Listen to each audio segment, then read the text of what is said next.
Lord, just to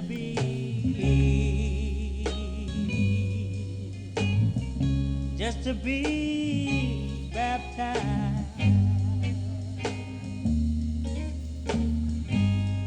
Lord,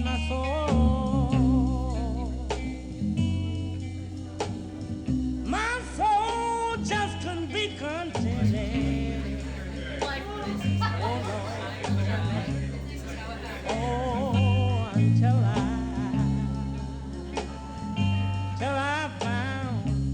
I found the Lord,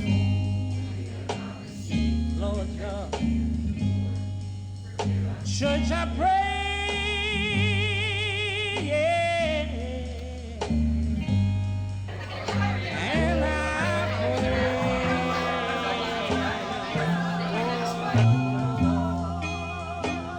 Lord, I pray, Lord, I pray all night long. Yes, I did. You know what? My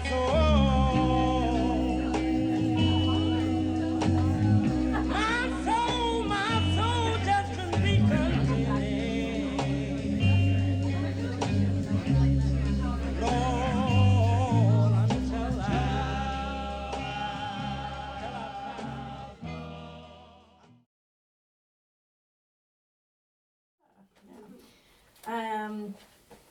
Okay, what other sort of,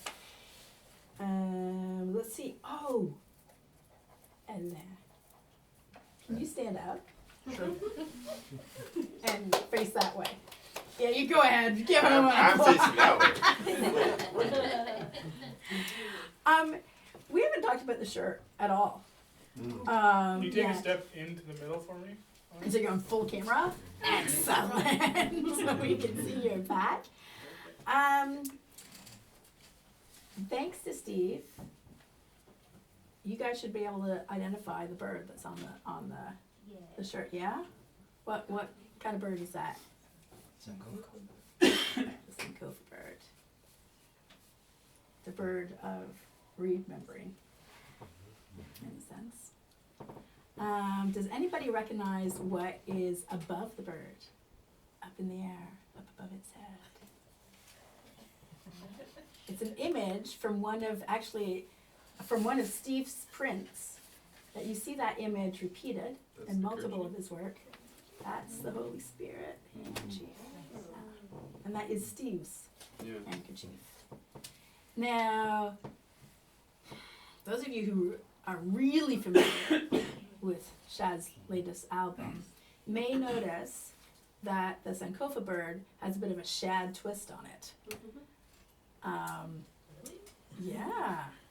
Now, Shad, I have not asked you, though I was surprised and excited to see some of those images. I just took some images that I saw repeated through Justin's artwork that fit well with the bird and put them on the bird. Then I saw your shirt, your hoodie, and they're on the hoodie again. So do those symbols have particular meanings that you know of? Are they sort of stuff that Justin gets from your work?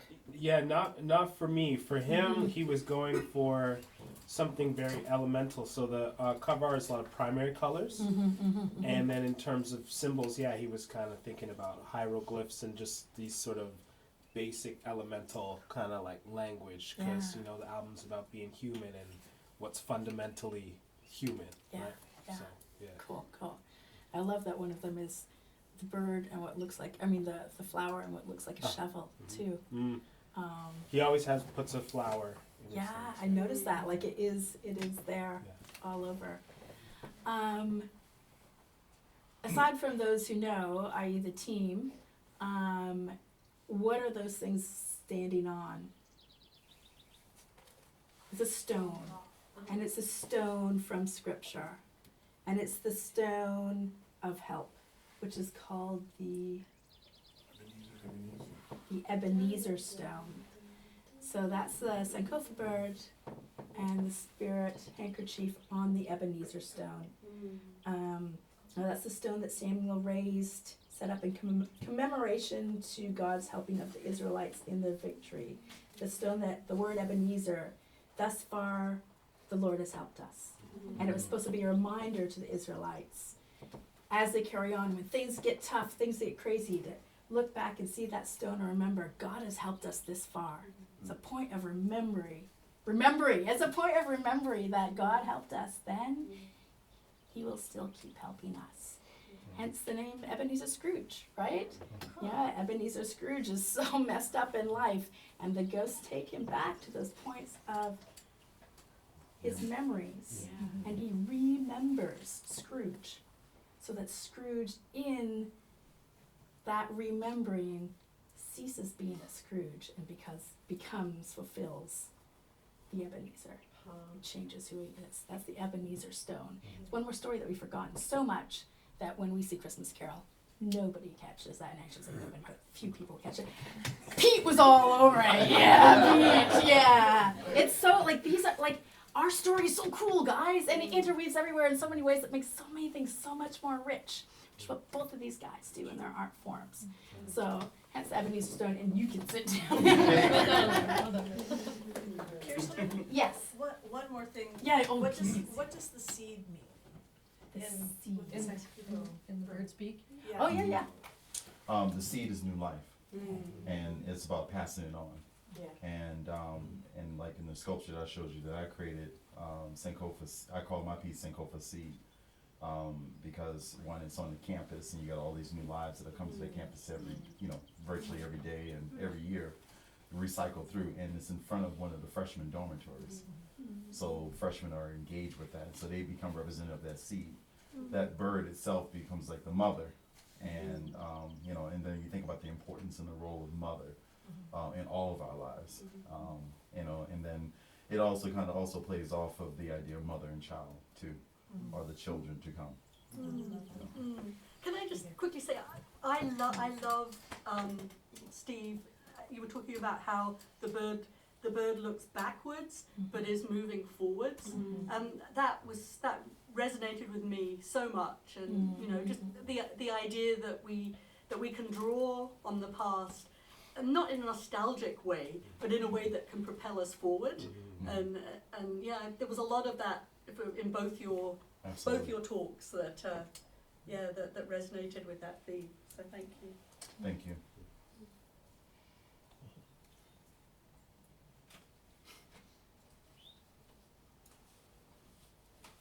Collaboration is a hallmark of both of your works. And perhaps uniquely, for both of you guys, that includes your spouses. You're both married to artists with whom you've both collaborated. Can you guys speak a little bit to why you choose to collaborate?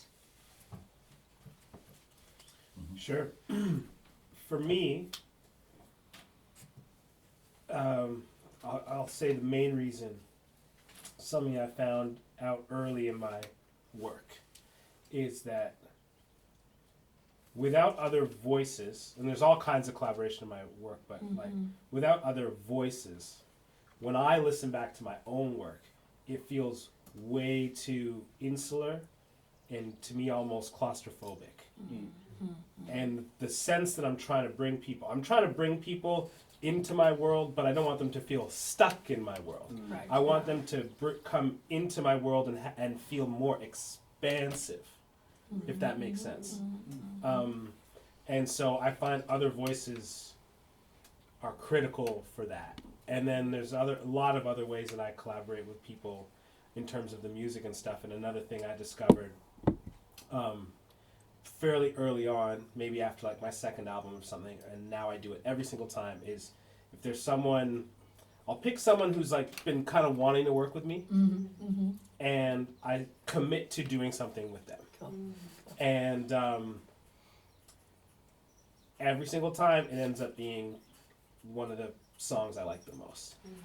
And I think there's an element of that is the same sort of thing. It's like it expands my world and ends up expanding the world that's there in the music in ways that I'm not controlling it.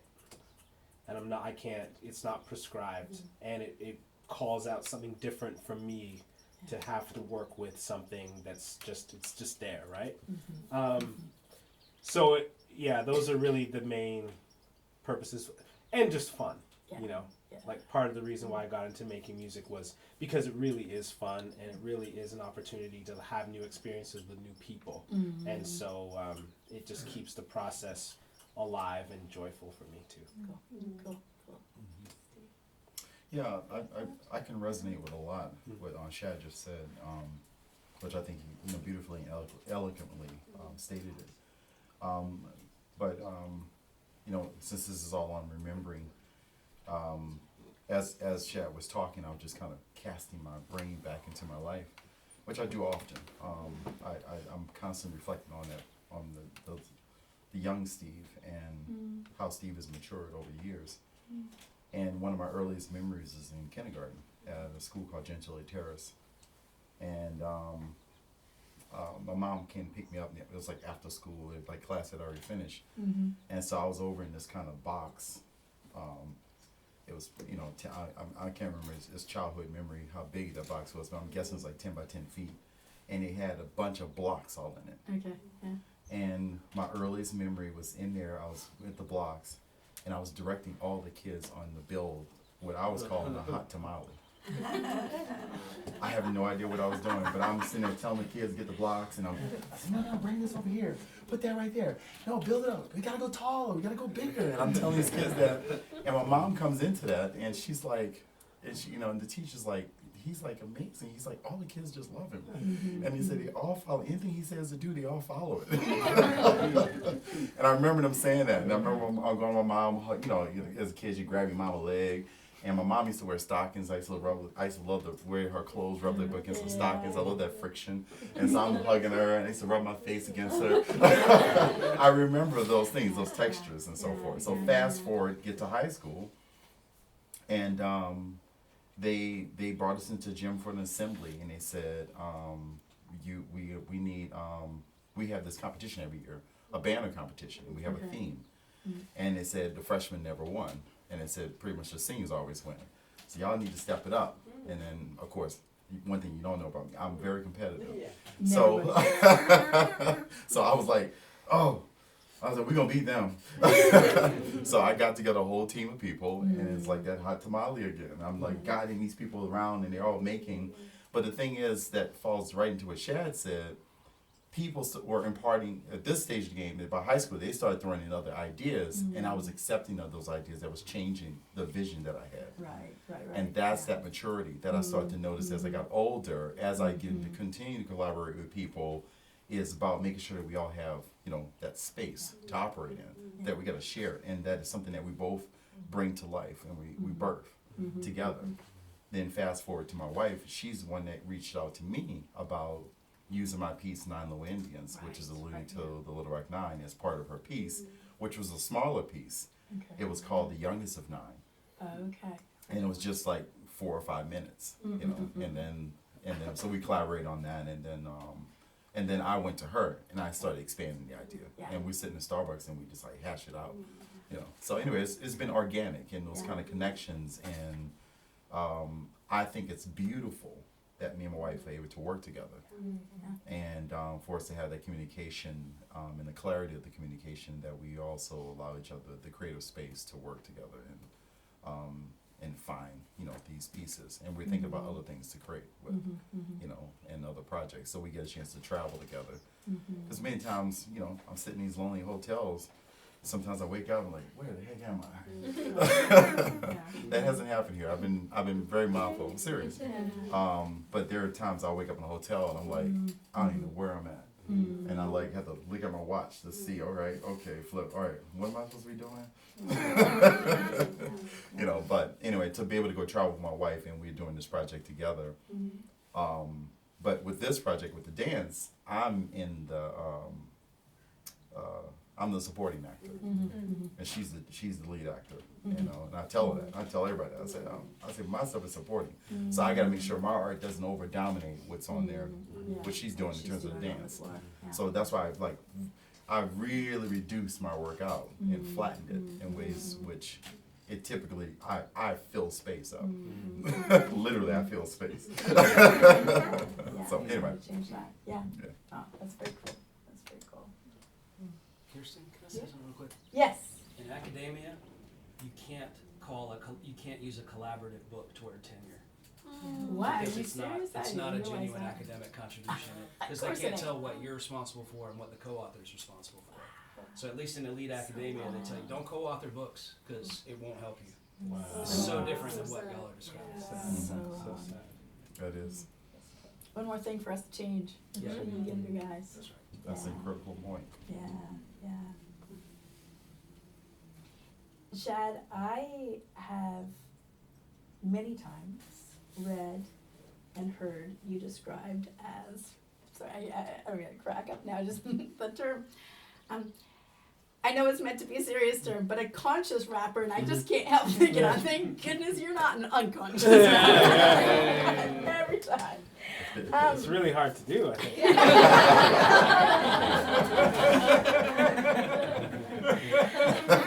I'm gonna do something that is a bit strange, but I think a bit like my reading your piece from War the other night. I'm gonna read a paragraph from you. Okay. Because I think you'll hear it in a different way rather than I have you read your own words. Sure. And it's something that I'd like you both to then engage with this comment of Shad's. Mm-hmm. When you're growing up, your strongest desire is to fit in, and it can be tricky figuring out how and where to fit into a country that doesn't have many examples for you. Especially around the time I was growing up, there were not many African immigrants or refugees in Canada yet, let alone people with my background occupying prominent places in the culture to serve as role models. The general Canadian population did not know how to think of us, and we did not know how to think of ourselves. Images of Black people in the culture were mainly Black Americans. I connected naturally to those images, but never completely because my story as an African and a Rwandan specifically was different in some important ways. And my story as a Black Canadian was different too. It's confusing as a kid when the only images that look like you in the culture, and consequently people's perception of you, doesn't really square with your story. So this is a time of conversation with you guys, and there may be other things that you guys want to pull in as you sit and chat with each other. But I'd love to kick you guys off with that. I mean, it's kind of bold. I didn't tell Shad I was going to read his own words back at him. But if you guys could use that as a springboard, I'd love that. Yeah, well, a few things come to mind. I mean, one thing, Steve actually brought up this W.E.B. Du Bois' idea of double consciousness, right? Which is something all Black people live with, right? Because you're aware of, in order to just navigate life, you have to be aware of how you're perceived, how the dominant culture looks at the world, and then you have how you look at the world. So yeah, I mean, that's partly reflecting on that, and then how do you form identity within that? How do you, form identity, decide how to make a contribution. You know, one cool thing to me, in hip hop, definitely in Canadian hip hop, I think in hip hop period, hip hop's 50 years old this year. And I think what you get in hip hop, if you listen to it, is you get the expression of cultural identities, new cultural identities. So you got to hear the children of the Bronx in the 70s, basically abandoned part of New York City. And this unique cultural mix of Black and brown at this very interesting point in history. Also, funding for music had been cut from the public schools. So kids have to find new ways to express themselves musically and creatively and all this stuff. It's a unique cultural identity. And hip hop was the voice of that. For myself, like, fast forwarding a few decades, and for myself as African Canadian, I felt like I've been fortunate to be able to give voice to a cultural identity that didn't have expression in the culture, in our culture. Myself, Kanan, and others, right? That, you know, including folks in this room, right? Like, getting to give voice to a new cultural identity that didn't exist before. And so it's a privilege. Because it's a lot to sort through, and you know that's definitely true for Black people. But to some extent, it's true for everybody. Everybody is dynamic, and everybody has a sort of unique identity, right? But definitely for Black people, because of this double consciousness thing, because of you know, our experiences, it's like there's a lot to process and sort through and give voice to. That's kind of what I'm thinking. Some of my first ideas. Absolutely. I mean, just when I reflect upon those words that Shad wrote and so forth, I started thinking about being that last child. Just what that means in a household.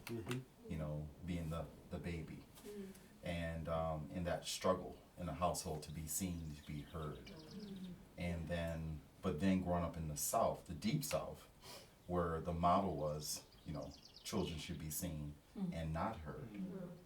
And then a kid like me, I had a whole lot to say, but I didn't say it. So there were several years I was silenced. So several years I lived a very, very repressed life to the point where I believed that I was an introvert. And I used to say that, and somebody finally said, "What? What are you talking about? You crazy? Like, you're an introvert?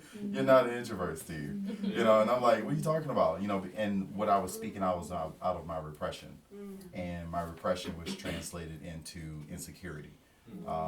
That repression came into being silenced, that not being heard. That repression turned into, was reflected upon not seeing images of me. The first images of African American art that I saw, besides the work that I saw my brother do, you know, in the household, I was in college. So you tell me from kindergarten through 12th grade, I saw no representations of Black art or Black arts. I couldn't name one to you because no one talked to me about it.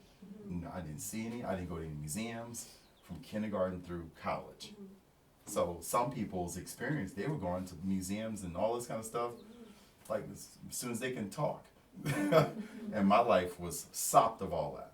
But yet, I still had this innate, this internal drive to be an artist because I saw an image in the encyclopedia by Michelangelo.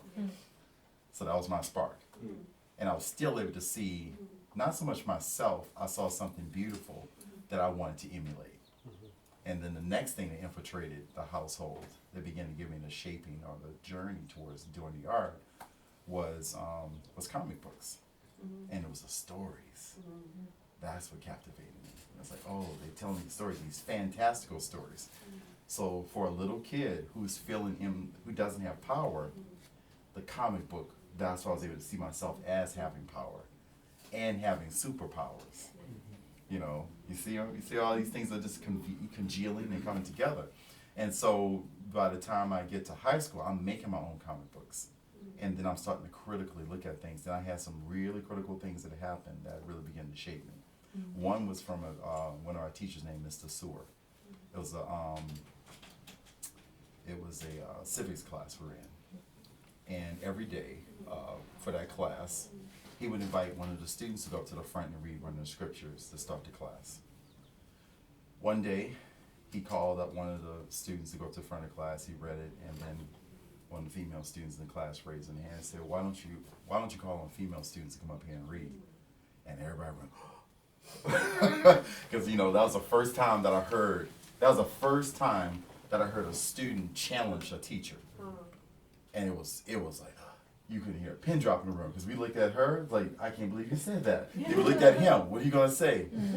And he had the teaching style that he taught from seated at his desk. And sometimes he would come to the lectern, but many times he would lecture from his desk sitting down. And he looked up and he gave his biblical response that the disciples were all men, and that's why the women cannot read this thing. He said he made this statement. And then we looked back at her. And then she railed on him. She's like, no, she said, that is sexist and blah, blah, blah. And such. And he stood up and slammed his hand on the desk. He said, you will not be disrespectful in this class. You get out of my classroom. And everybody's watching and we all like looking. And she got up and she ran out crying out of the room. But that sparked conversations. It sparked a conversation in me because I never thought about it. Because I didn't have to. I never thought about that they didn't have women as the priest. I never thought about it because I didn't have to. I never thought about that they didn't have a role in the church. I never thought about that they weren't altar boys or altar girls. I never thought about the fact that every day in this class that it was just all boys going up and read, that the girls didn't have an opportunity. I didn't see it. You know, and so that moment, it woke me up to start seeing things. And I was a freshman in high school. I said, oh, there's some other stuff going on that I'm thinking I'm woke or paying attention to things, and I'm totally missing a lot of stuff. And I know I'm continuing to do something, so I'm continually learning, continually growing. So fast forward, I'm in a junior in high school, and I made a drawing I copied a Michelangelo drawing, and it was of Mary, Joseph, and Christ. Christ was coming out like this. It was a painting, I'm sorry, not a drawing. And Christ is completely nude. Mary is sitting down like cross saddle like this, and she's kind of got her hands on the back of Christ. And Joseph is kind of standing in the background behind him, and behind him there's this wall, and it has pillars on it. And it has some people are like in tunics and so forth. They're all on the back wall. I copied this drawing to every detail, down to the grass and leaves and so forth. It's like a beautiful drawing. It's so beautiful. I took the thing home. My mom immediately framed the thing, kind of drawing. All right? And then I tried to sell it to my best friend. And I got $20 for it. And I came home, and my mom said, Mom, I sold my drawing. She said, I know you can sell my painting.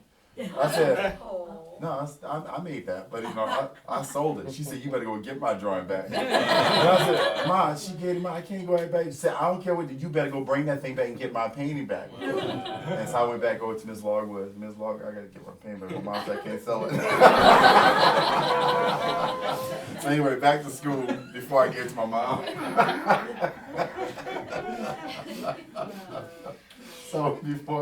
So I had the picture. It was on display in the hallway outside the principal's office.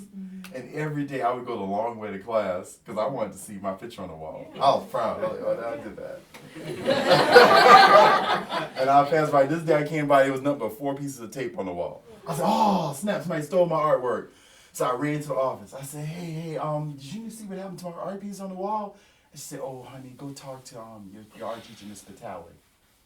And I said, okay. I'm late for class now. I'm running to Mr. Vitale's class. She's over there kind of tidying it up and so forth. I said, Miss Vitale, what happened to my art piece on the wall? They told me to come see you.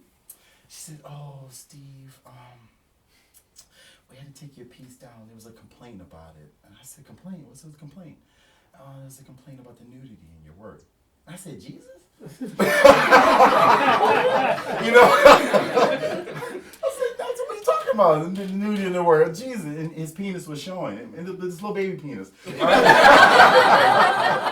You know, I can see if I could have had a whole different kind of image. That could have been a question. You're like, oh, no, you know, we shouldn't show that age of Jesus.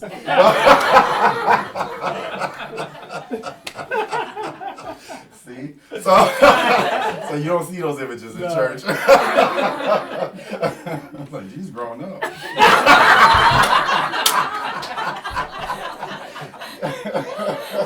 I'm sorry, Chris. I'm embarrassed. Your words, Steve. I have no shame. I told you this already. I try to keep it down, but anyway, it comes out. But no.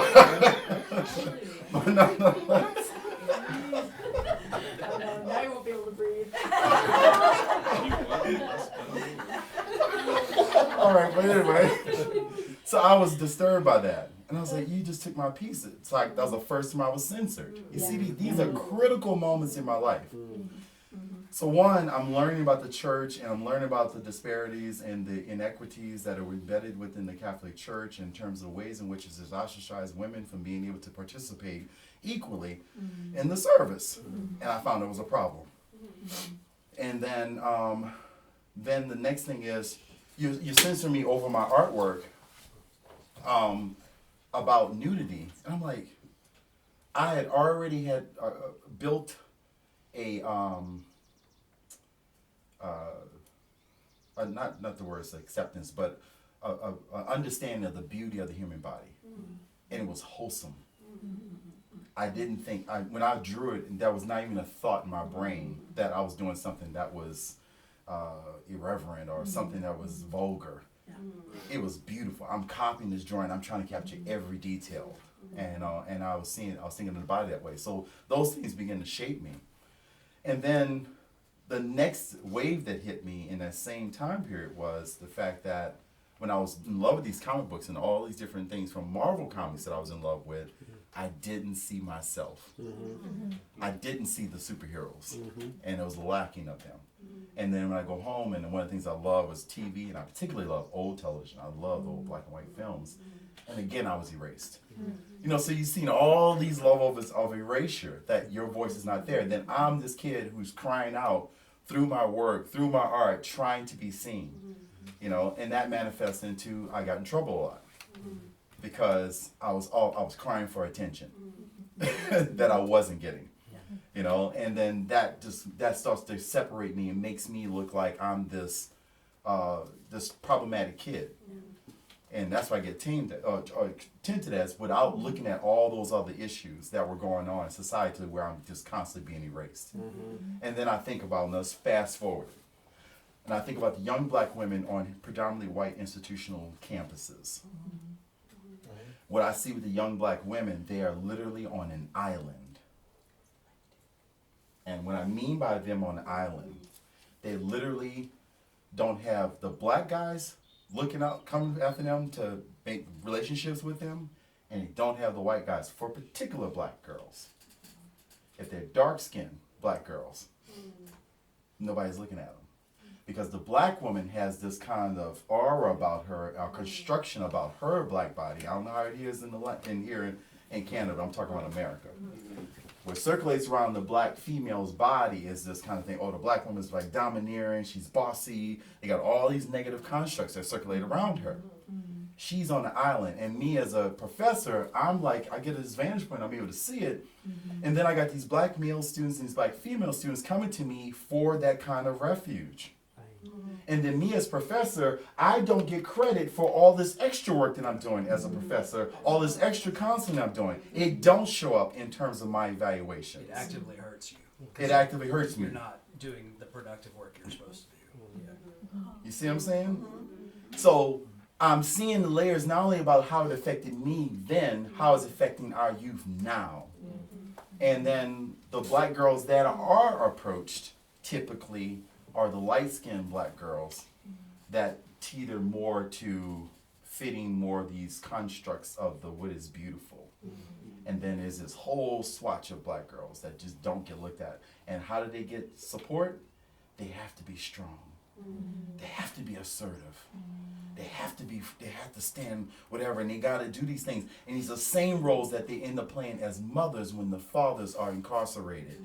When the mothers have to take on the role of being both mother and father. You see this, it's like a domino effect throughout our community. And then these group of women, these black girls, then huddle with the other girls and they support each other and they make it through. The black males, they don't make it through as well because we are socialized to be strong in the face of these issues, and we are forced to be, oh, we gotta be strong and we can't show that emotion. I can't cry. I can't break down. I can't say, oh God, I can't take it today. I can't do that because now I'm weak. You see what I'm saying? So this is what I grew up with. So when I read those words, I'm getting that level of expression. I'm going through all those lines of my own personal history and then come out on top being a man, being a sensitive man, being a man of God, being a person who can see these different things and pick up all this stuff and still go out and make a living. Let me ask you a question. Go for it.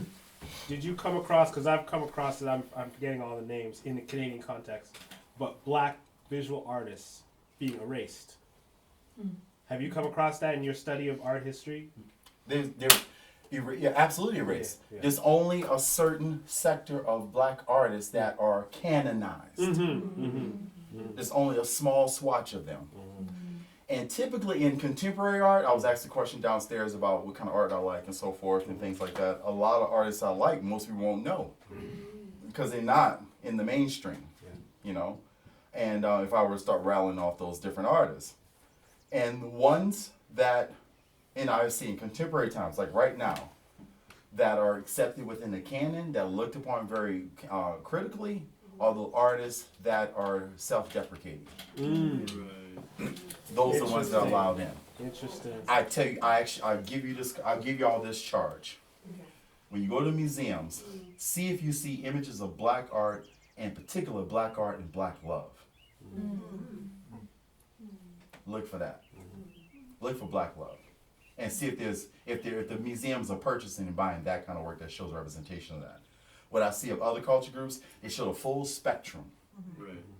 All right, and the full spectrum is particularly it was white dominated.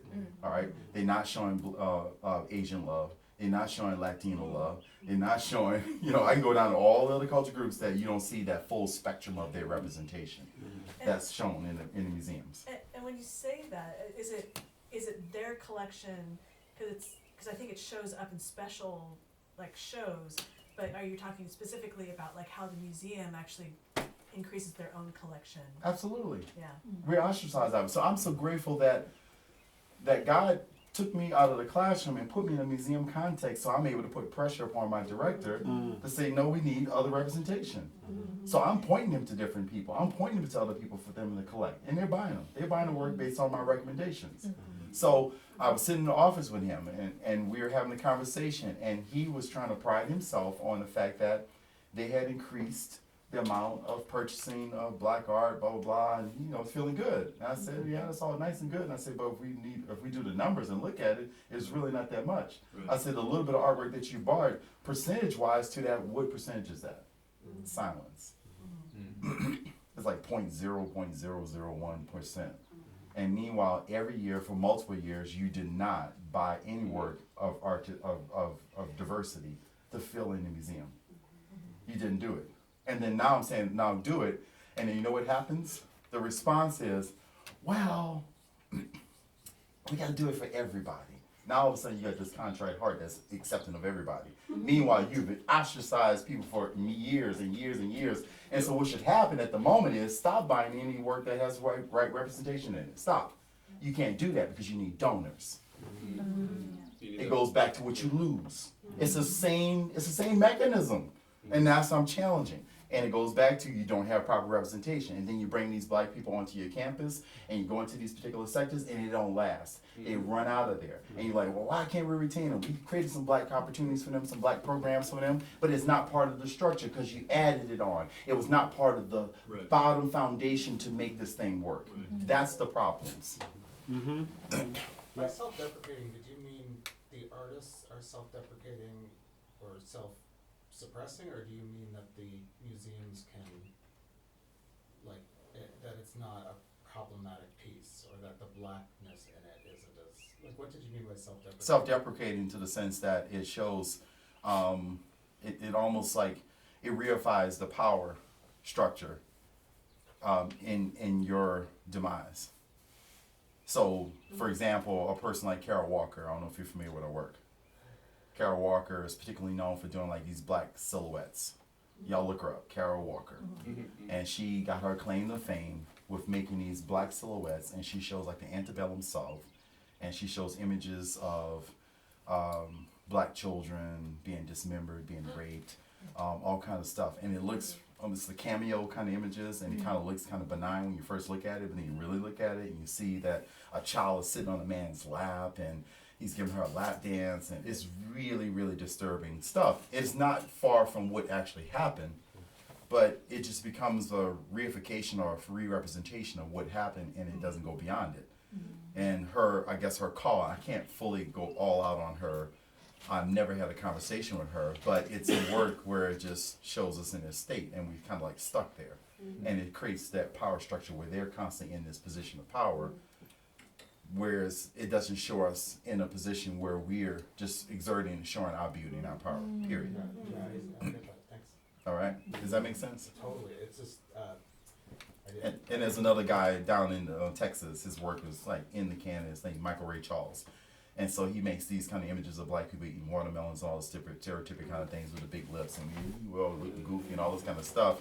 And they buying his work up left and right. He's getting shows, all kind of opportunities, you know. But then if we make our artwork that speaks about these establishments and but also just open up a whole new existence, you know, post-black, or not post-black, it's the wrong word, Afrofuturistic look at the black body, something like that.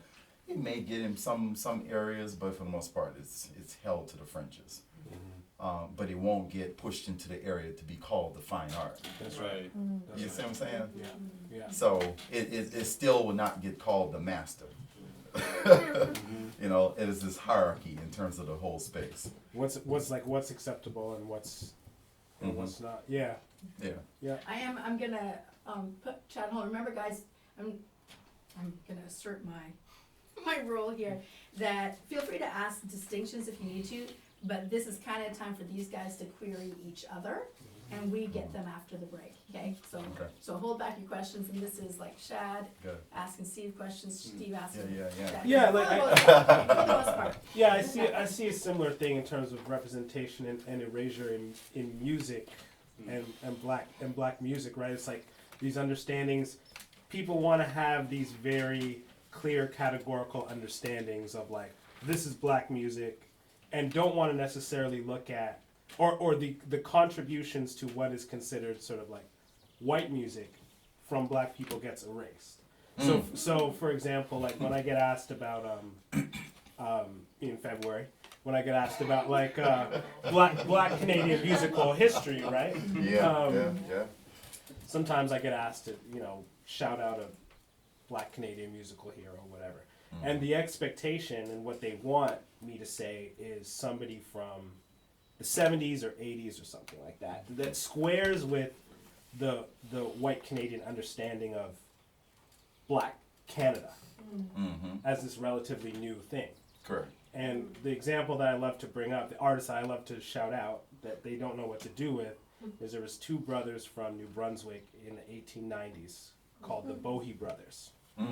The Bohe Brothers helped popularize the banjo in North America, because banjo is a West African instrument. Yes. The Bohe Brothers went over to England and taught the banjo to royalty over there. Yes. So they're very responsible for the global popularity of the banjo. And they're black Canadian brothers. Or there's a woman that lived about an hour from me. I didn't hear anything about this growing up, but she lived an hour from me. And her name was Marianne Shad, interestingly enough. Wow. Marianne Shad Carey. And she was the first female publisher in Canada of any race. And lived an hour away from you. Lived an hour away from me. First female, and she was one of the first female lawyers in North America of any race. And it's interesting, I'll notice the reaction. It's like people want to hear about, they don't want to hear about that necessarily. They don't want to hear about those fundamental contributions to Canadian culture, to global culture, to white culture that came from black people. They want to hear about, keep it to this, keep it to, like you were saying, these particular stories about antebellum South that are difficult and painful for black people, or these of the other images you were talking about. Let's keep it here. Let's keep it here. And that's erasure for everybody. For everybody.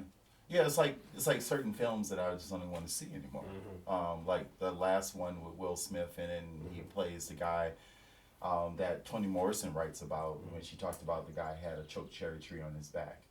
That's the photograph that she's referring to. And there's this very famous photograph. The guy's sitting kind of like I'm sitting right now, but you're seeing him from his back, and you can see it looks like a tree on his back because of the whelps of the whips that have, you know, the cat of nine tails that they put onto his back and just literally ripped up his skin. And Will Smith plays that as a character in there. It took me forever to go look at 12 Years a Slave. It took me ever to go watch, there's a few of the movies I haven't watched, and it's just wise because I'm like, it's the same story that's being told, and I want to see a different story. I want to hear a different narrative. I want to see a different representation. And I say, I know we got to be more than just our pain. And, and of course, I'm a person who talks about that pain, talks about it very openly and doing the work, but invested in that same pain that I work on, there's this joy, there's this hope, there's this beauty, there's this strength, there's this resistance. Yes. There is this, this way out of no way.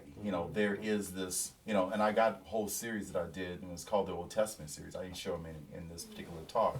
I curated certain images together because I know that many of those stories that I did share, most people don't know, and most of the stories that I told, most people forgot. That's right. So there's a series I did called the Old Testament, and it goes off of this basic premise that true love is like an Old Testament made new each day. So it's like this idea of not only do we daily die for Christ, we daily die for each other. I thought you were clapping for me. I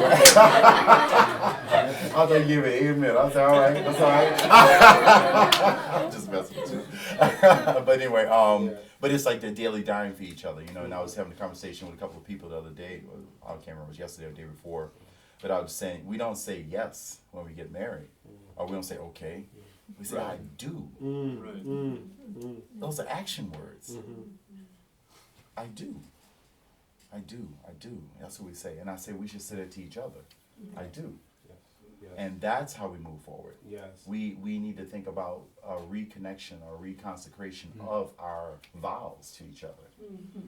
And as we talk here about this idea while we're here, this is all about community.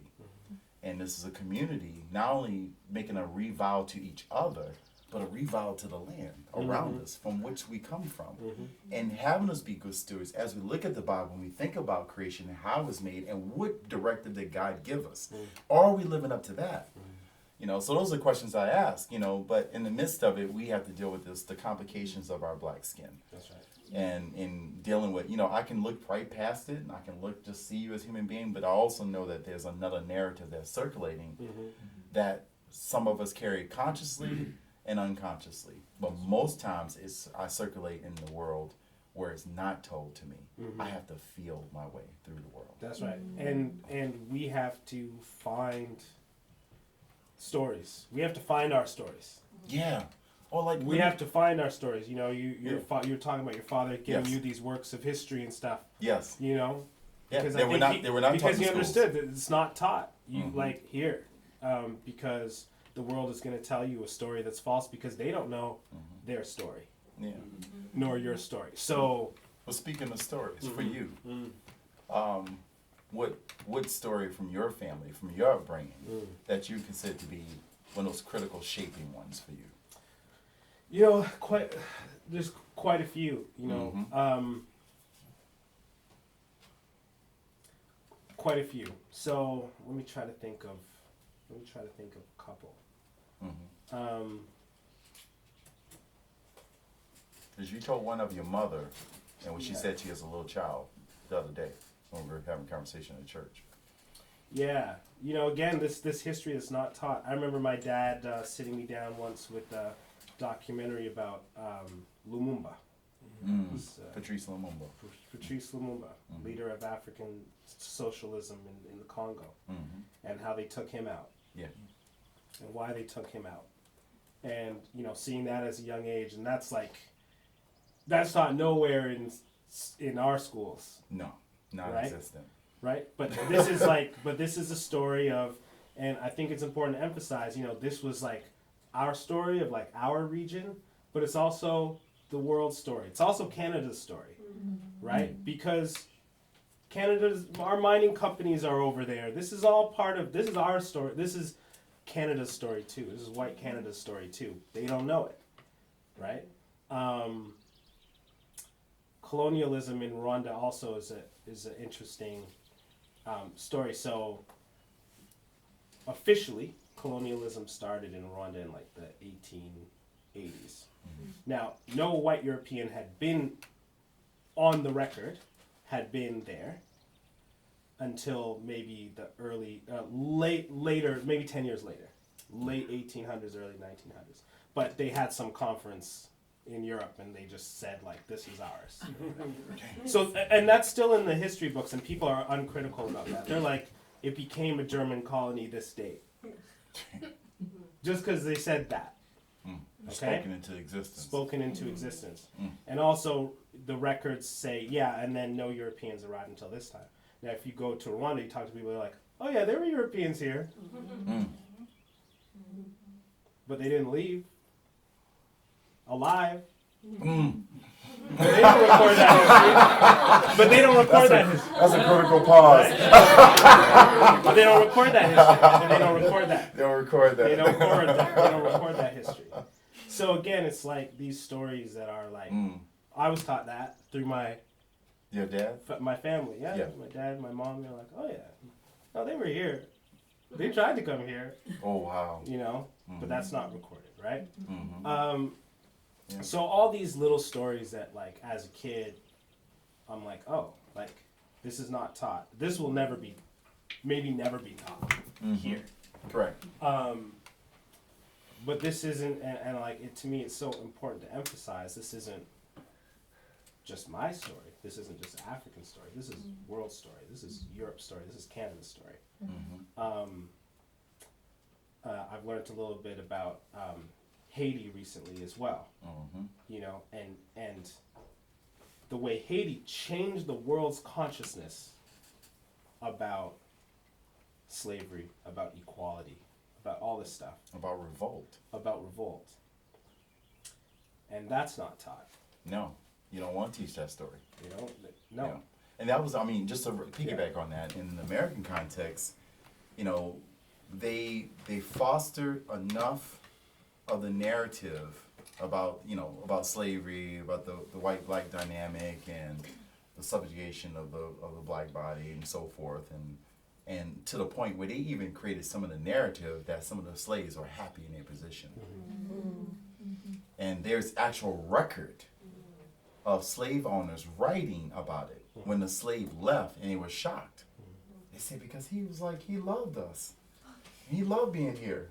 And did not know he was doing, as you brought back up about Du Bois and that double consciousnness, that he was stepping and fetching. You know, he put on one face 1 year, and meanwhile he had a whole. He go back with his boys on the shoot to even use the train systems and how important that was, the railway system, and who were the porters. The black men were the porters who were away from their houses for months at a time working on the train. Same thing with the longshore shiftmen who were working as cooks on the bottom of the ships. You know, we never got a chance to be in those kind of lead positions. And then I think about the formulation of rap music. What does it do? They talk about themselves as kings and queens and leaders and rulers and having the wealth.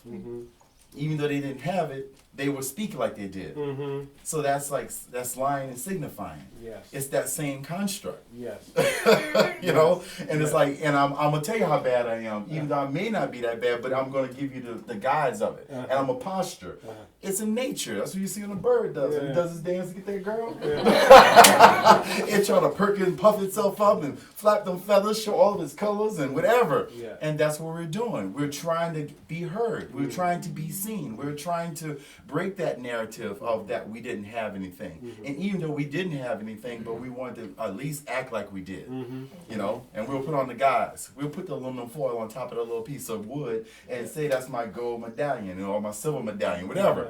You begin to imagine it. You know, so it's the black imagination in the midst of that kind of pain to figure out how to even, you know, because like a lot of black people talk about, a number of black people I talked about too, about poverty and so forth, many of them didn't feel it or know they were poor because of what the black families did to try to still support and love and nurture within the black communities. You know, in America it's said that integration did more damage than good. Because the black communities were like forced into their like little like concentration camps more or less. But they had everything. And they had a support system. When you did something on the street, go down the street, you got 2 whoopings that day. Because so-and-so who was just like your aunt got on you and then told your mama later on that day you got it again. So everybody had check, and we, growing up in New Orleans, we used to have a little ladies make this thing called huckabucks. I don't know if y'all have this in your community.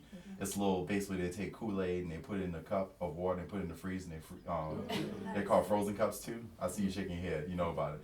And so what we used to do, you squeeze the bottom of the cup and you flip it around. And that bottom part never really fully congealed, and so you used to kind of bite at it, and everybody had red and blue lips, and so forth, walk around the community. They always had a woman in the community that made these huckabucks. And they called it a huckabuck because it cost you like a nickel to a quarter to buy one of these things. And so everybody had a chant, who got some money, who got some money? We all pool our money together, we go buy some huckabucks. Well, you got one in the community? Yeah, she on the corner, she got the fence. Just tap on her little screen door, You'd say that stuff now, kids get abducted, you just don't walk into people's houses. It's the time we didn't lock our doors in the community because it was all this kind of support and running all around and so forth. Yeah. My remember having a conversation with my mom on a Saturday morning when I was in school. I was maybe 14, something like that. Yeah. And she was, checking in. How are you doing? And she was like, how is your, and she's like, self-esteem. I'm kind of like laughing. I'm like, good. And then when she explained, she's like, yeah, look, I got to check in on this stuff. She's like, because, I don't know our language very well, but she's like, in our language, there's no real word for some of these concepts of self-esteem, the way it's meant in North America. Because it's you just have that. Yes. Or stress, the way we talk about stress. There's stress I'm worried for my life stress, but not just I'm stressed. Just everything's fine, but I'm stressed. She's like, this is new for me. So I'm asking you about that. You know what I mean? I do. So that's coming up for me as you're talking about some of these again, these things that get erased about our cultures that are beautiful. They are. What I mean? They are. Yeah, there's some of these things we didn't have a language for. We didn't talk about it. No. It was just is. It just is. And if it was recovered, it's not just for us, it's for the whole world. That's rich. Yeah. No, it's powerful. A whole lot is raised now. You mentioned Haiti, and for those who don't know, it was a Toussaint Louverture. It was the guy who basically overthrew and won their freedom. But Haiti is one of the most oppressed countries on the planet. It's kind of the same way in which Cuba has been treated, and they've just been blocked off and it's like a third world country going to both of those spaces. They had to pay reparations to France. Yeah. They're still paying. And they're still, that's what I'm talking about. So it's you got these, this is some insane stuff. It's you do something that's for the good and that's right, and you're punished for it. That's it. And you're not just punished for it, you're punished for it for perpetuity. That's right. Instead of celebrating for, really transforming the conscience of the whole world, because the whole world took inspiration from that and but they don't want you to take inspiration from it. No. Well, I was going to say about slave revolts, and there were a bunch of them, and we're finding out more and more of them. Historians are unearthing them, massive ones that took place.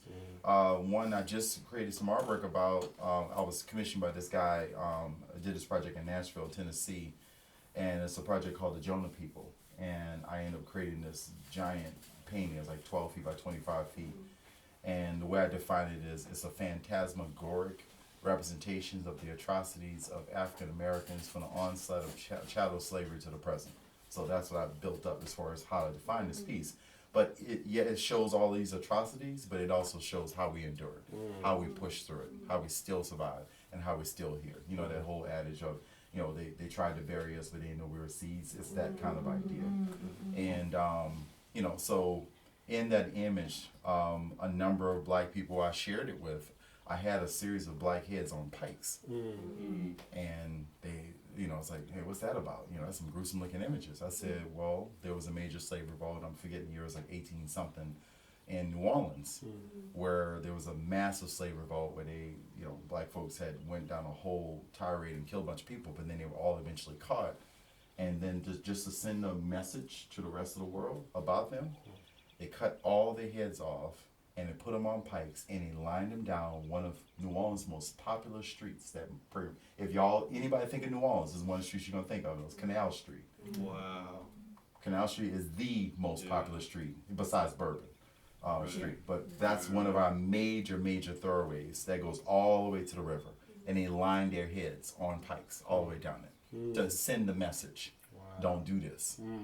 And then again, that don't make it into the history books. Why? Because of the old adage that history is not told by the oppressed; it's made by the oppressors. And that's part of that history. Like, I'll give you another one. So I'm in high school. That same wonderful teacher I had, I loved her. I mean, she was a beautiful teacher. She taught me a ton of stuff, Miss Vitale. But I remember in one of those classes, she drilled us on art history, so the slides. And most of y'all have no idea about slide machine. Yes, you know the sound. And it's like, and it just and all that.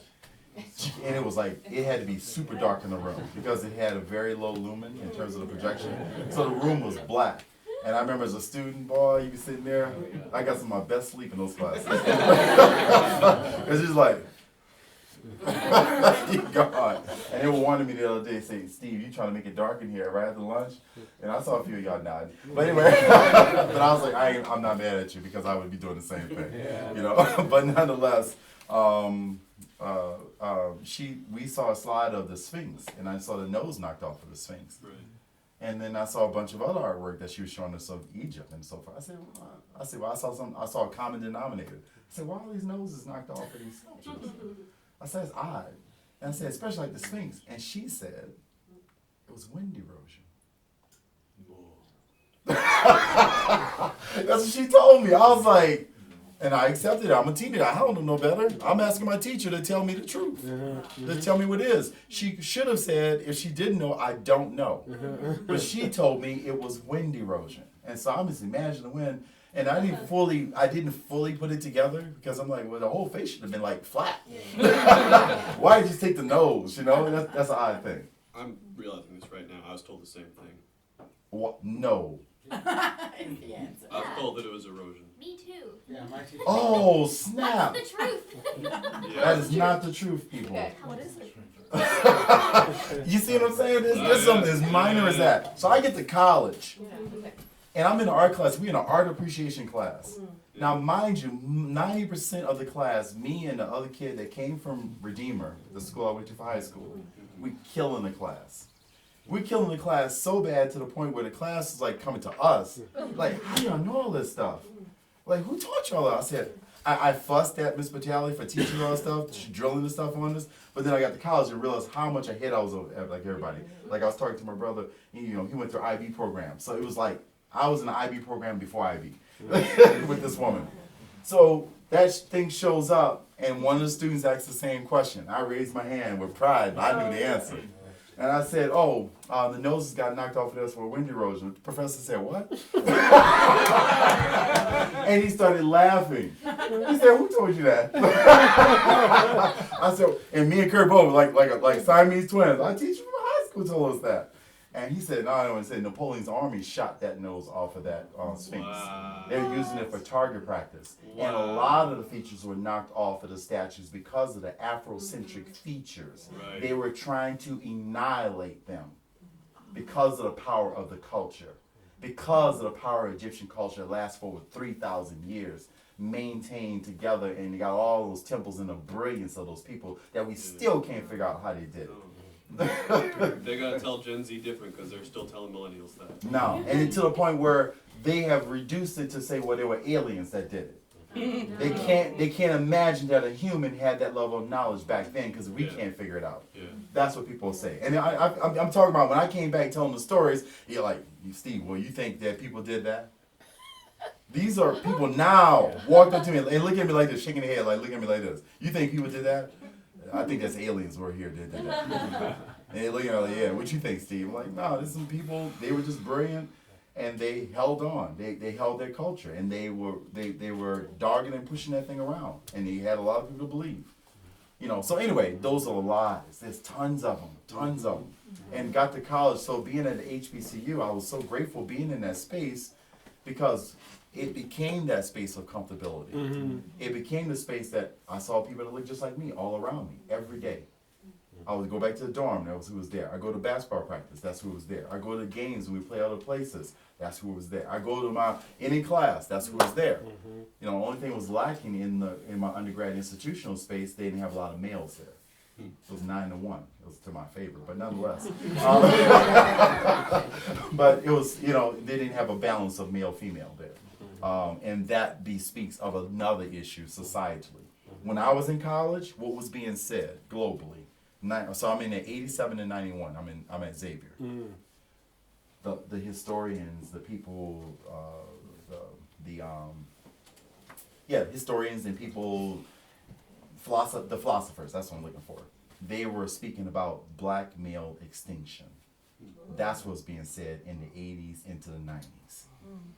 The extinction of the black male, that we were dying out, that we weren't going to be here anymore. So that's when I'm coming up through school with that kind of pressure and thinking about it. And then the reality of it, sitting in school and I'm not 9-1, and then by my sophomore year, they basically invited any black male that applied. They didn't care about your scores. But the flaw of that was they ended up flunking out by second semester. So we were right back to where we started. That's right. 9-1. Because they weren't equipped.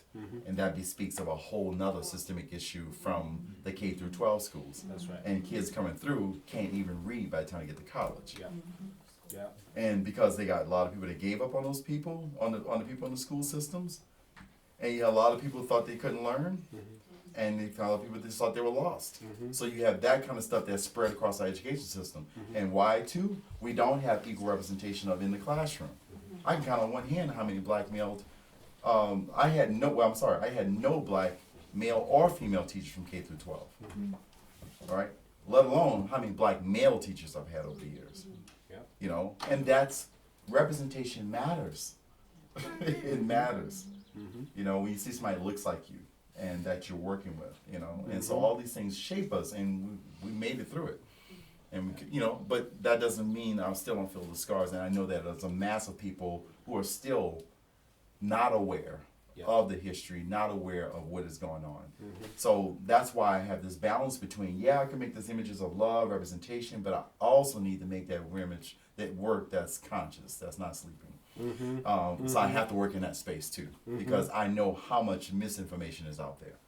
You know, and so many of the pieces you talked about, they are about commemorating the history, like making sure everybody knows the stories. This is why we are where we're at, right?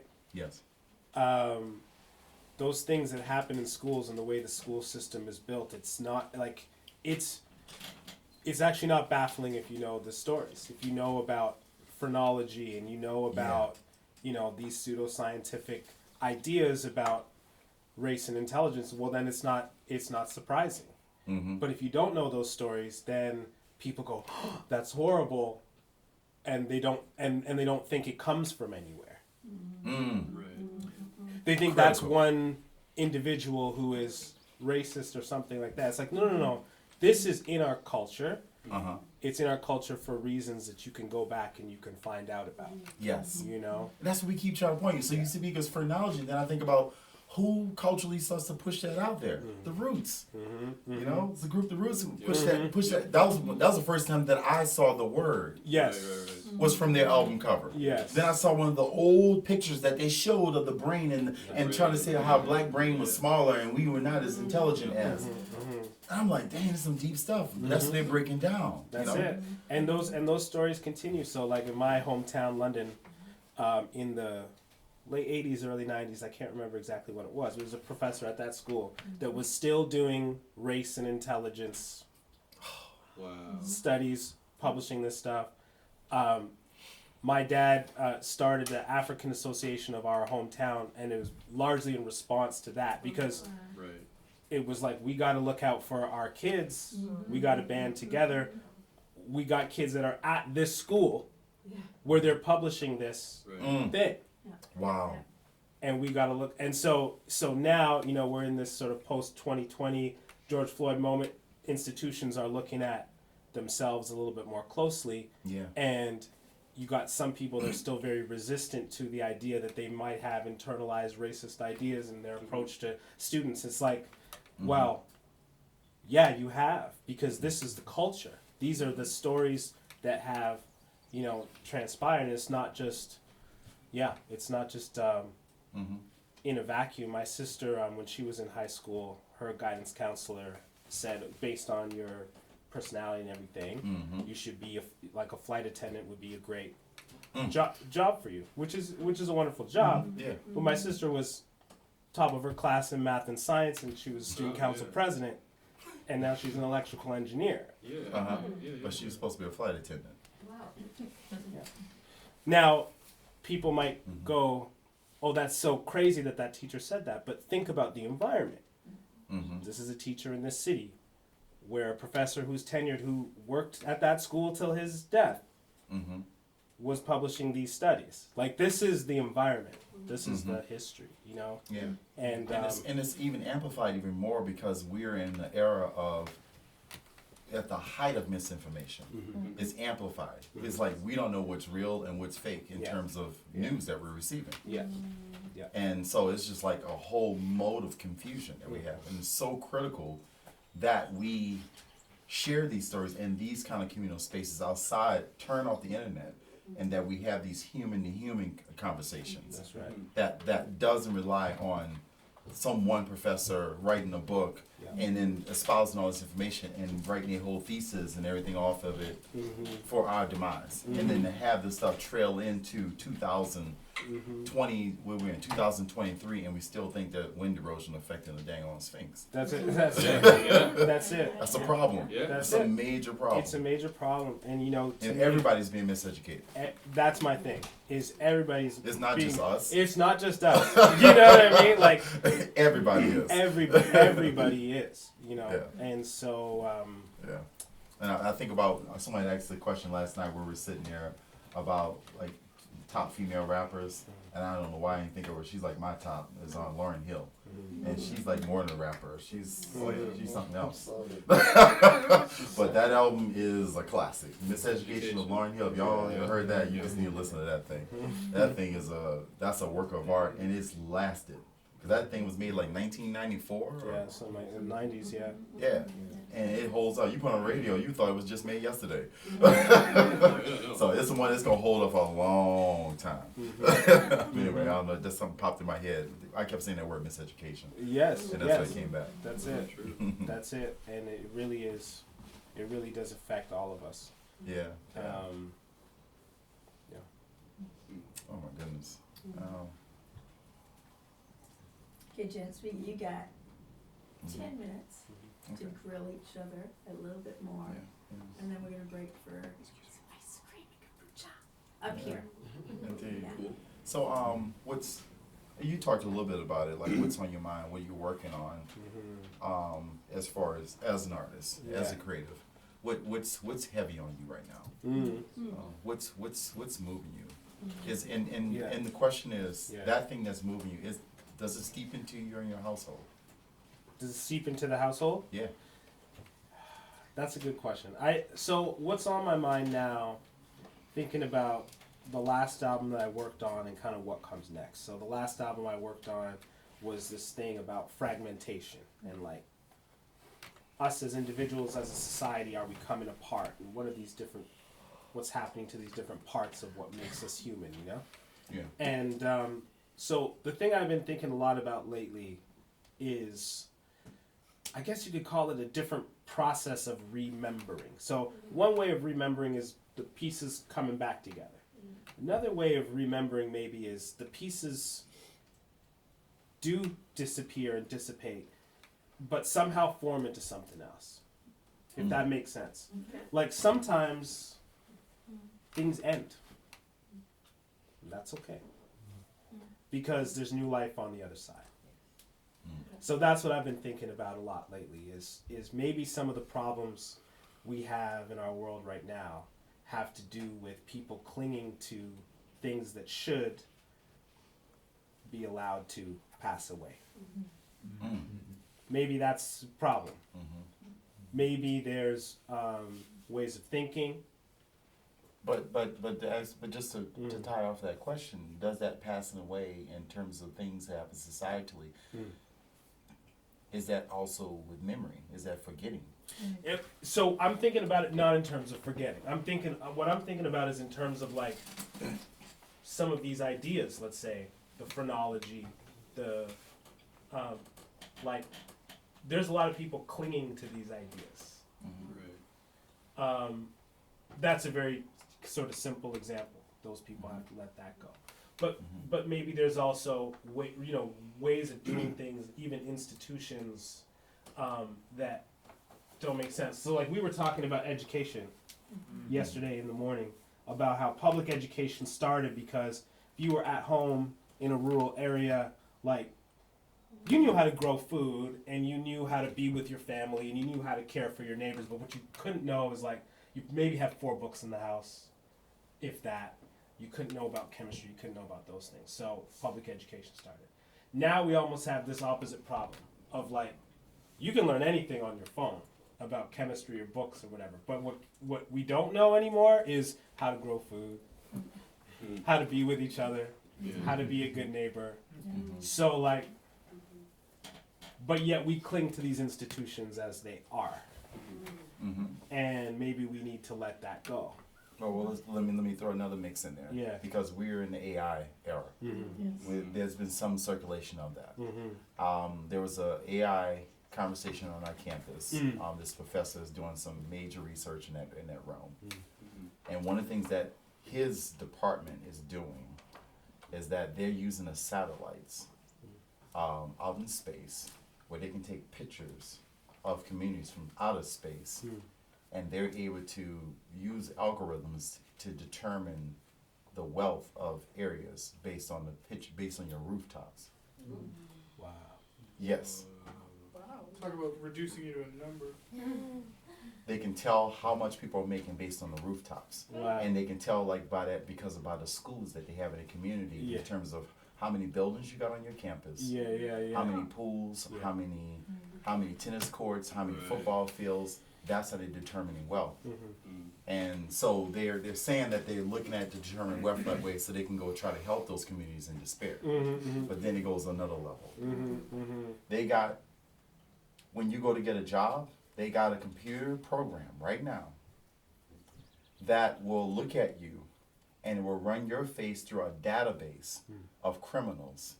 And they can determine by your facial structure if you are likely to be a serial killer based on your facial structure, because they are aligning it to computer algorithms, those people that have been arrested, because they have access to those files because they're on public record. Because when you go to get your picture in the post office, that's public record. Anybody can access that. So they uploading this to the computer and then using it to run through. So they'll take your picture, run it through that and say, he's probably a serial killer. That's going to create recidivism. I'm sorry. That's going to create more people. If you tell someone that because of who you look like, you're going to act like them, you're going to act like them. That's crazy. Yeah. All right? Yeah. So that's why I go back to the idea of the phrenology. It's another form of that. It is. And this is what we're facing in terms of the computer and the technology, folks. It is serious. And not just simply by losing of jobs and mechanisms in terms of robots taking our place and doing stuff, getting rid of the writers in terms of who are writing stories, because then I can say, it's dealing with the art world, because I can say, make me a piece that's similar to Picasso that has a representation of blend of a little bit of Van Gogh and Steve Prince, throw him in there with the black and white elements in there, and I want an image of a woman sitting on the beach and at sunset, and the computer would generate this image for you. So this moment, the reason I bring it up, because we're at a critical moment, very much like we were at the Industrial Revolution moment, where we were at a moment where, of course, the industry, the factories took away a lot of people's jobs and their things get mechanized. Okay, we see the change of that factory, that robots have taken a place. Companies like Amazon, they got factory spaces all around. They're trying to get their mechanism to work to the point where you can get things within hours. In some areas, because they're already testing it. A pandemic was a major shift for us. Not only in terms of, my sister has a psychological term, somebody in this room may know what it's called. She called, I wish I can call her right now, but anyway, she had this term that she said in psychology, they were saying this, that it's like a global depression that we're all going through, and it's like we're all not going to recover from it. What happened in terms of the pandemic? Yeah. And so she was talking about that, and but I was doing some work in Madison, Wisconsin. So I'm in my Uber and I'm driving. I'm riding in the back seat, and I look off across the street, cat a corner, and I saw this little robot roll up beside this dude, and the way it moved, it was like a person because it stopped. And he was stopped at the light waiting to change across the street, and he started walking, and it started moving. He had no attachment to him, and he was paying no attention to it. And then I got to the place where I was going to speak at, and so forth. And I was like shocked. But I was like, man, I saw this little robot on the street. I was like, what the heck is that? And they said, well, that's a pizza delivery thing. He said during the pandemic, nobody was out. They were all over the city. They were all over Toronto. You see what I'm saying? I'm telling you, folks, I'm talking about stuff that's global, that's happening. And particularly in these really highly industrialized nations like us and the States and so forth. And this is serious. So the thing I think about, I don't remember the exact words, but it was something Martin Luther King said in a speech. He was talking about nuclear war. But what he said was, and he was talking about other things too, but what he said was, if we don't evolve morally and spiritually at the same rate that we're evolving in terms of our technology. He said it back then. He said it back then. He also said, rarely do we find men who willingly engage in hard solid thinking. There's almost a universal quest for easy answers and half-baked solutions. Nothing pains some people more than having to think. He also said that too. I was like, damn. I was like, wow. That's where we're at. Wow. That's where we're at. And the Google guy that just did the whistleblowing, he said, I've never seen a more intelligent piece of technology that AI is wielded by such unintelligent people. This is what I'm saying. This is to me, that's the problem. Is the moral, spiritual evolution is not... It's not on par. It's not on par because the powerful... So, I always point to the example. My dad worked at General Motors in the 90s when it was the biggest company in the world. And if you would have asked me then what's going to be the biggest company in the world after GM, I would have said, I don't know, Ford or something. If you would have told me it's a company that has all human knowledge and correspondence and map of the world, I would have been like, I don't even know what you're talking about. Like the scale of power that Google has was not imaginable, and yet is accompanied by the exact same value system that in the General Motors era, which is profit motive. You have a duty to increase shareholder wealth. That is actually your duty, and there's no other stakeholders that matter. And in fact, it's illegal to consider other stakeholders above the shareholders. That's your job as a corporation. That is what you do. So there's no new value system, but the power is exponentially more. So he was on point. If we don't have a spiritual, moral evolution that's also at that rate, then I don't really see where that's going. And I love that quote as well about having to think. Yeah. It's one that it sits in me. It's like a rhema word. We really don't. We don't want to think. One thing that I don't know much about. The actual inner workings of technology at all. But so to me, I look at it through my poetic lens. Okay, when I think about digital, digital is zeros and ones. It's binary. And we're in a digital era, and so it's not surprising to me that we see everything in binary. Everything is this or that. We literally look through a digital lens. On one level, then another level, the binary is actually being disrupted.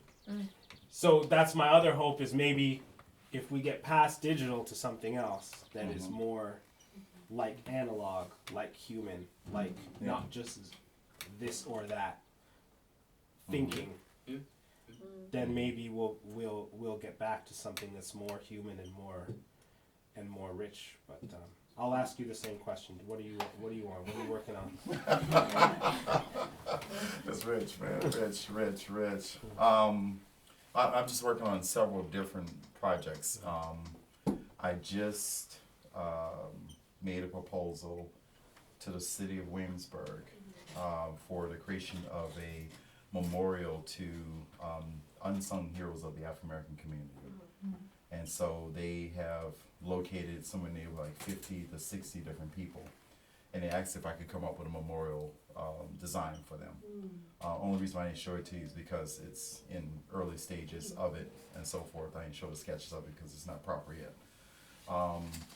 But I'll describe it so you'll see it in your mind's eye. So when y'all come to Williamsburg to see it, I'm inviting you all to come. So, and I'm serious too. So, and y'all are going to have my information, my number to come that way. But anyway, I thought about it long and hard to try to figure out what would I do, how would I basically place this. So I just took a walk through Colonial Williamsburg. Now mind you, let's give you a full sense of where I live. All right. So I'm on the campus. Of course, I told you already it was founded in 1693. So that's one thing. It's old. It's the second oldest university in the United States after Harvard. There was a predominantly black community that was adjacent to William and Mary back in the day. But Rockefeller money came in and bought that land and forced the blacks off of that space. It's common. It happens all over the country. And they rebuilt a whole community to look like it looked back in colonial times. And then they populated it with people who walk around and cosplay all day long. Wearing the clothing they would wear back, and it's all authentic. They sewing it all. They got a blacksmith working there, making everything. And they got a horse and buggy that rides around the street, and people give you rides around this cobblestone streets. It's you've been in a grocery store, and the next thing somebody's walking in 16th century clothing, and they got a cell phone. It is the oddest thing. I mean, when I first got there, it's a trippy world. Yeah, I'm serious. With that. Yeah, I don't know. it's like I gotta jump the story, and I'll come back. I was at one of these diversity and inclusion kind of conference things that was on campus, and so they paid some dude a ton of money to come to campus to kind of tell us stuff that we already know about our campus. But nonetheless, he was out there and he's like highly energetic guy. He's like talking. He's like, okay guys, I'm gonna ask y'all some questions. And he's like, what are some of the challenges that y'all have on your campus and blah, blah, blah. I want to get a sense of it and I'm gonna begin to address it and I'm gonna solve all your problems. This is more or less what he said. He didn't say that, but that's what he said. Yeah. So he starts passing the mic around the room. And I'm sitting over there and there was a part of me said, say something. There was another part of me said, just go with the flow. But the part of me said something It beat the guy that said go with the flow. So and I wasn't going to say anything until he just kept saying, all right, I need one more person. And everybody in the room, I mean, we talking about 300 people all sitting in the room and everybody just kind of sitting. Nobody wants to like raise their hand for the mic. And finally I said, and the guy walks he's weaving through the tables, he makes his way to me and gives me the mic. And I'm better in the moment than to recall what I said. So please forgive me for that. I can't remember exactly what I said in the moment, but I'll tell you the gist of it. So I said to him, one of the biggest problems of institutions, and particularly like this, is this drive for holding on to tradition. Everybody, Can you see that again? I said, I'm sorry. I said one of the biggest problems with institutions like the one we're on, and I'm speaking predominantly white institutions, and I would say institutions period. That's what they do. And I said, but institutions like this and the problems that we have on our campus is their drive to hold on to tradition. And everybody. And I felt it. It was a collective sigh, like, where are you going with that? Like, that's what this place is all about, is tradition. And I said, but hear me out. And I said, the issue is that we forget the fact that those traditions are foundationally built upon excluding. And it didn't have me included in its inception. And yet you want to hold on to it, and you want to point to it, and then you point to all the stuff in the past, but you don't want to point to everything. And then I come to an institution like this, and then when I raise these issues up to you, you're either shocked or you basically say that was them and it's not us. And not know that the holding on to those traditions are still keeping me in the position where I do not feel I'm included. I said that. And I said, I'll give you an example. I said it was right around Halloween. I said, it's like Halloween. I said it's like all about how you see something in perception. I said it's like I ride around my community and I'm looking at people's setups in terms of what they're doing for Halloween. They got all these things hanging around. I said, got a guy in my community got a bunch of skeletons hanging from the trees. And it's fun. It's funny with your kids. You go do this kind of stuff. I said, but on another level, it's scary for me because it brings up another element in terms of black males have been murdered in our community and murdered all across the South. And I see these things, and it doesn't have a recall to me like I'm looking at some little fun thing that we can joke about. It has a deeper history embedded in it. And it has a deeper history that we're insensitive to.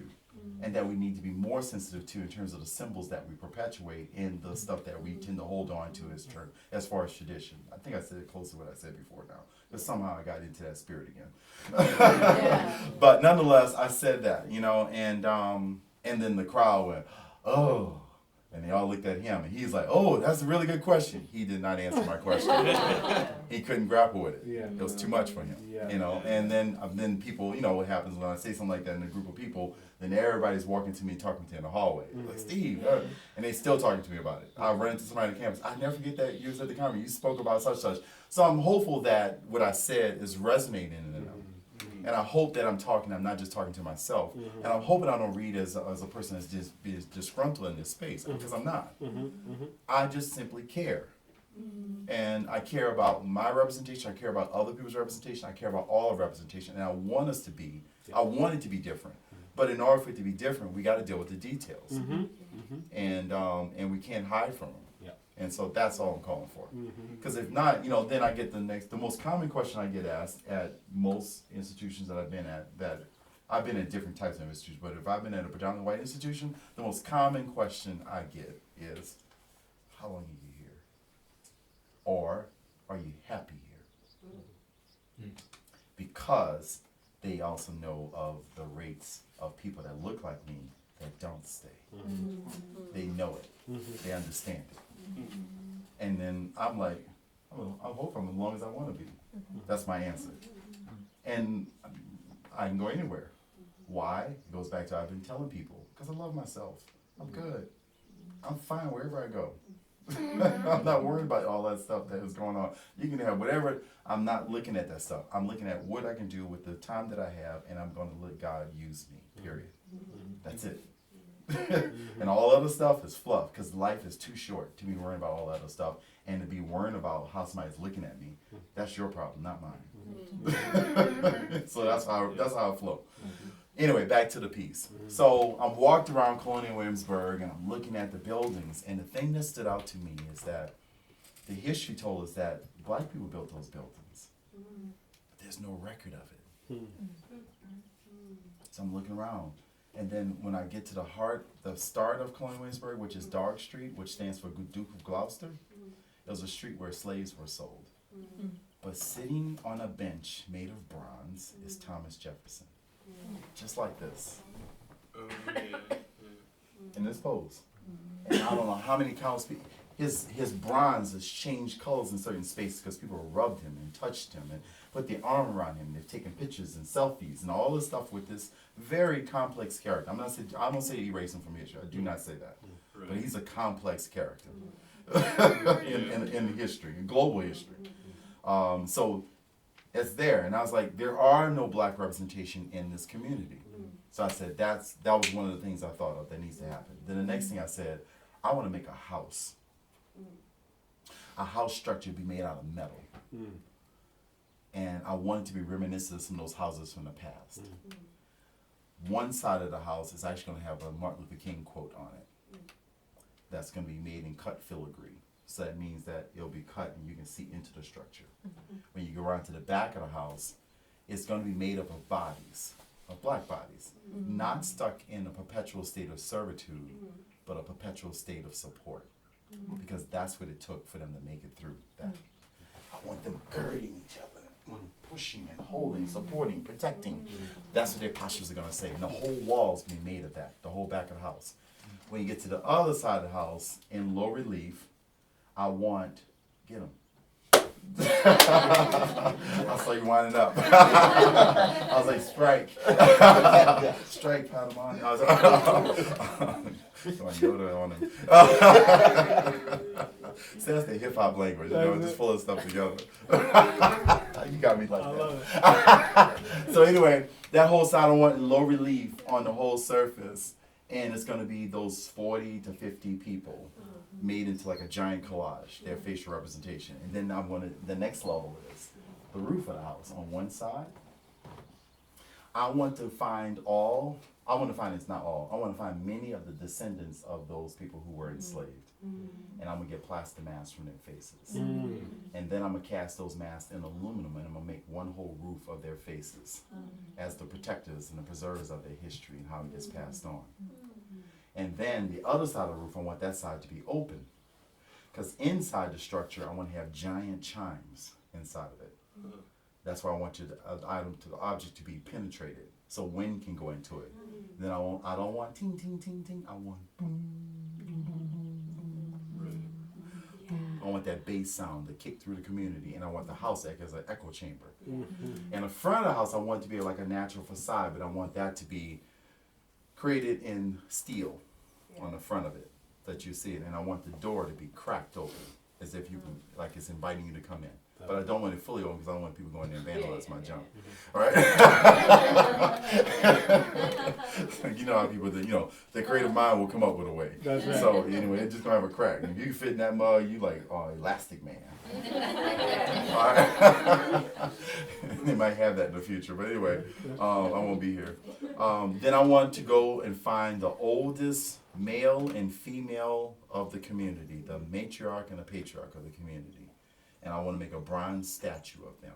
I want to go meet them, get to know them, hear their story, and I want to sculpt them. I want to follow their contours with clay and make them. And I want them cast in bronze, and they'll be walking up towards the house.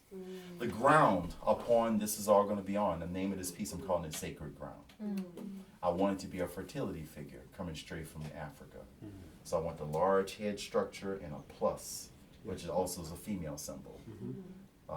And I want that to be the ground, and I want that to be made of stone. And all the people that I miss in terms of that missed the list, I want their names to be inscribed in the stones. And then for perpetuity, as we get more names, we find more of those heroes, I want them added to the stone. That's what I'm working on right now. I love that. So y'all all see it in your mind's eye. You see it. You see it. So when y'all see it, I know it's gonna be different. It's a different sculpture, y'all. Y'all made different sculptures than I just made.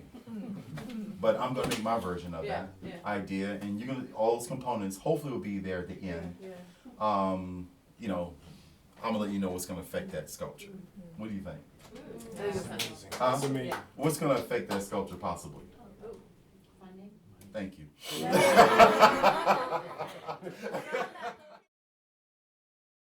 hand on someone's different body part, but not in a weird way. Okay. I'm thinking shoulders and heads. Really quick. Just to be close to you, girl. Okay. I still need a single frame, so 3, 2, 1, go! But everybody make a serious face. No smiling.